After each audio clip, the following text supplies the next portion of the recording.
First 2 games yun, 0-2. Tama? Struggle. Part ng 2 na yun. Okay, as Mika started itong introduction, di ba? Rinwil, papasok na tayo sa iyo. Yeah. Okay, second game, di ba? The infamous goaltending. Yeah. Okay, kalaban ng Cebu. Here's your chance. No? Na, bakit ko sinasabi yun? Kasi bilang isang tahimik na tao, napansin ko you guys can correct me if I'm wrong. Alam niyo naman, hindi ako masyadong sa social media. Hindi ka rin masyadong nagsalita nun. I would say, hindi ko alam hindi tayo friends sa Facebook, I don't follow yung Instagram. But, I will say, pinetextanan siya kaagad. Nakita ko yung pagsalo niya sa'yo kaagad ng mga kasama mo. Oh. But before we go there, first, anong nasa isip mo at that moment? Like, at that moment nung tumira si Jun Manzo, I believe, right? Was it Jun Manzo? Paul. Desiderio. Kuya Paul. Okay, Kuya Paul. Desiderio. Anong nasa isip mo nung patira na, nung patalong ka, and then afterwards, no, after the game and a few days after that, just help us to understand that situation. Yun, yung nasa isip ko yung coach parang panalo na to. Parang nagsiselebrate na ako. Okay. Kasi narinig ko yung buzzer Parang, panalo na to. Wala na to. Ganun.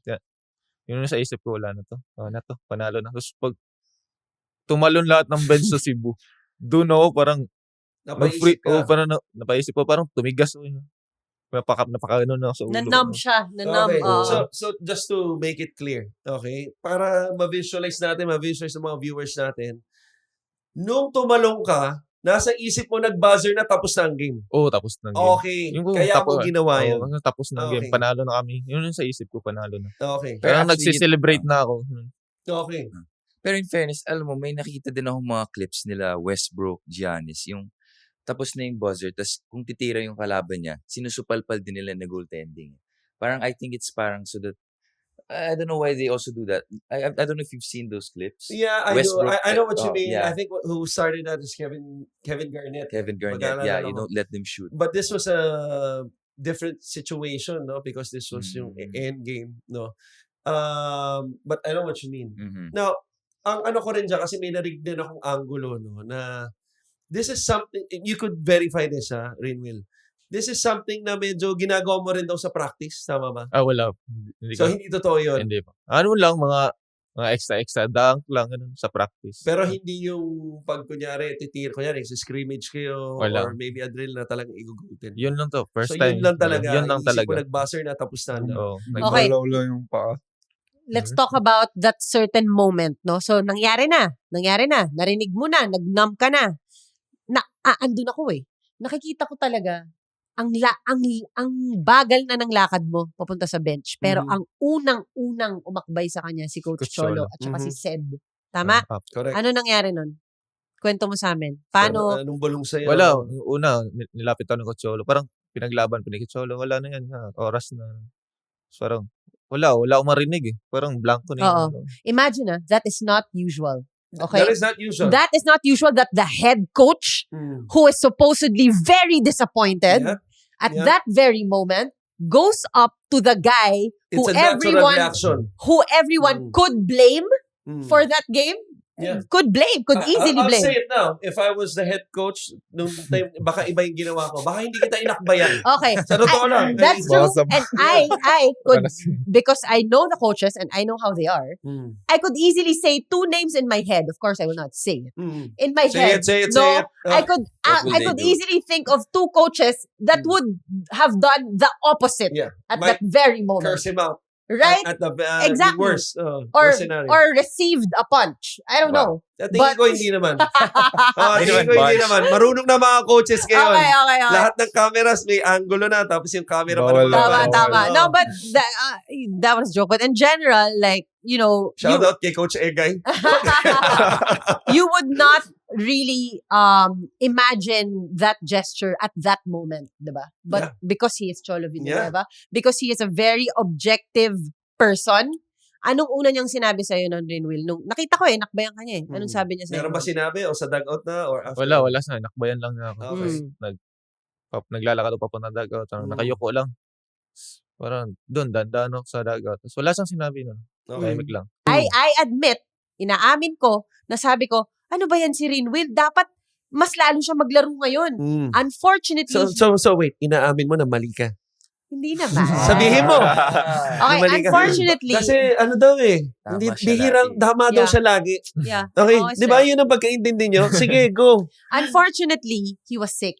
Okay, nung araw na yon, meron siyang sakit na talagang hindi siya makapaglaro. So imagine the feeling of that happening, that so-called goaltending incident. And then, nagkasakit ka sa next big game against Abra, hindi ka makabawi. Di ba? Parang, grabe na siguro yung urge mo na bumawi eh. Okay. Lalo Abra yung kalaban. Hindi ka makabawi kasi may sakit ka. So, imagine mo yung emotions niya nun. So, sino yung next game nyo rin after ng Abra? Passing. Yun. Okay. Naglaro na siya nun. Okay. Ano lang ako dun? One day nga practice laro. Okay. Galing ang So, sakit mo. yung Pasig lang pag-usapan natin. Yung first game mo after nung incident, kumusta ang laro mo nun? Ano po, sobrang bigat kasi galing sa sakit eh. Mm. Okay. Sobrang hindi ko- Emotional, physical. Emotionally. Oh, Emotionally.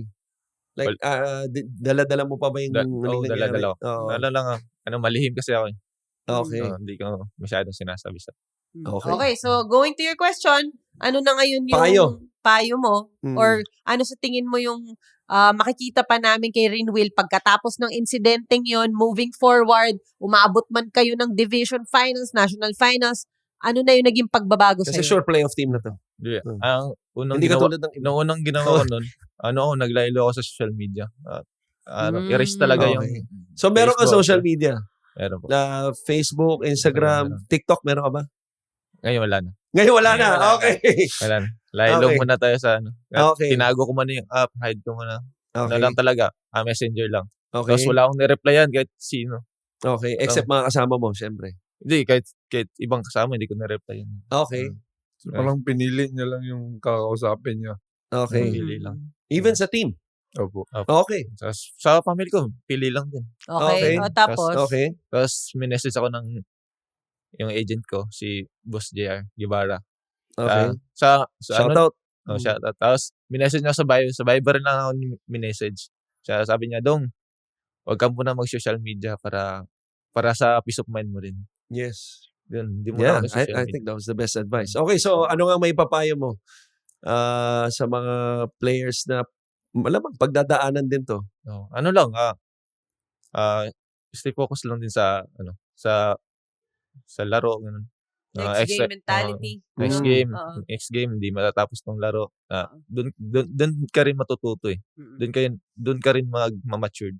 Siguro dadagdagin ko na rin. Nagustuhan ko yung sinabi ni Abdul at the top of this podcast na nung pinag-uusapan na natin to, sabi mo, hindi natatapos ang season natin sa isang laro. Kanina, di ba? So I think that set the tone. Kung di ka pa nakasubscribe, ano pang hinihintay mo? Bawat episode, bawat laro, bawat kontrobersya sa MPBL. Nandito kami para harapin lahat. Hanapin ang Rebanse sa Spotify, Apple Podcasts, at YouTube. Kung may gusto kang sabihin, may issue kang gustong harapin, o may Rebanse ka sa sinasabi namin ngayon, mag-subscribe, i-share, makiisa sa usapan.